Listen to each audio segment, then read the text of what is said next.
Hello mga ka-earrings! So for today's video guys, we're going to prito tilapia. So that's for dinner today. So guys, ito guys, naglinis ako ng tilapia. Tatanggalan natin mga palikpik. Yan, napalinisan ko na pala yan sa kanina sa store. Natanggalan na ng mga kaliskis, kaya hindi kaso tinanggalan ng mga palikpik guys. So tinanggalan ko kasi para easy na kainin. Yan, masarap to guys. Kasi hindi din kasi masyado nakakaintindi yung lalaki sa akin. Yung sabi ko linisan. Yan talaga nilinisan ng... Pero dito pala sa Thailand guys, hindi nila kinukunan ng ng hasang. 'Di ba sa atin, ni-remove natin yung hasang pero sa kanila hindi. Ewan ko, pag linis lang yung mga bituka lang, yun lang yung tinatanggal nila, pero yung hasang hindi nila tinatanggal. Kaya sabi ko, okay na yan. Kasi parang naiinis din siya sa akin kasi parang siguro pagod na siya sa trabaho niya, siguro ganun. Kaya, hayaan na lang natin. So, sabi ko, okay na yan.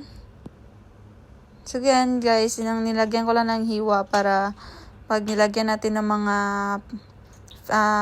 paminta, asin, yung talaga sa loob.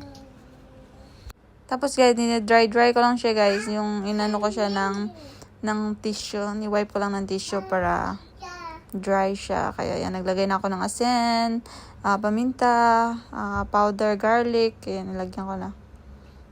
Sas, ganun din. Yung same lang din yung process sa kabila. Nilagyan ko din sa kabila.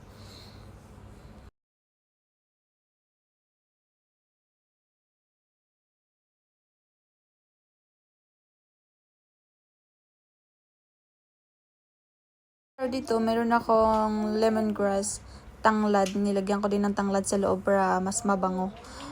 Yan. Yung wala sila dahon ng tanglad dito guys, kaya yung tangkay lang ng tanglad yung mabibili mo dito. Tapos yan, nagpainit ako ng kawali, tapos nilagyan ko ng oil, tapos nilagay ko na yung fish para maluto na. Tapos yan na yung dinner namin. Ang sarap, promise.